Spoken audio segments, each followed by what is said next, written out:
If I asked you about the phrase free to be, what does that mean to you? Let me share with you a little story.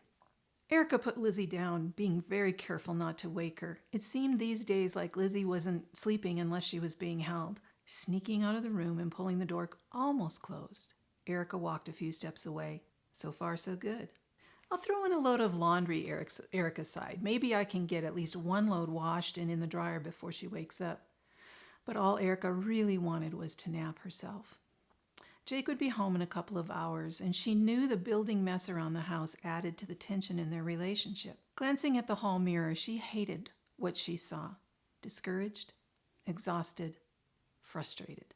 Why would Jake want to be around her when she couldn't stand who she'd become? Feeling alone in her life, all Erica wanted was to feel heard, valued, and cherished. She sneered as she thought about the verse she'd read in the Bible this morning in Galatians 5, verse 1.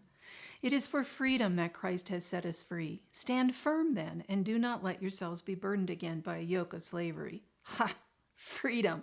What does that even mean? She grumbled. I barely have time to think, let alone do what I want or love. Freedom? That's a laugh. Immediately she felt ashamed. Erica loved Lizzie. She'd always wanted to stay home after they had kids.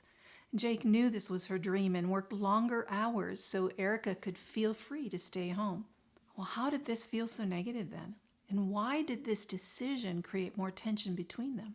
Quietly gathering up dirty laundry scattered in the hallways, Erica swiped at the tears leaking out.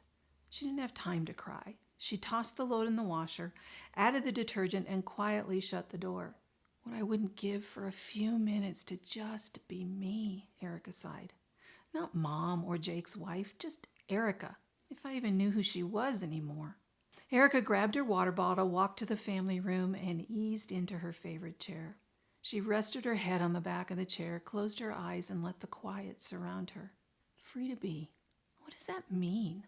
What could that mean? Who am I? Erica mused. As this thought repeated, Erica sensed a stirring, almost an invitation to something more than the piles of laundry, dirty dishes, fussy baby, and discontentment she felt. Could she find the freedom to be when her life felt ordinary, disappointing, and uneasy? And how did that play into the tension with Jake? How could she feel free to be when they struggled with simple conversations? She hated this tension between them, but didn't know how to resolve it. These days, Jake didn't seem to want to talk with her about his struggles. He told her they were over, and she just needed to let it go.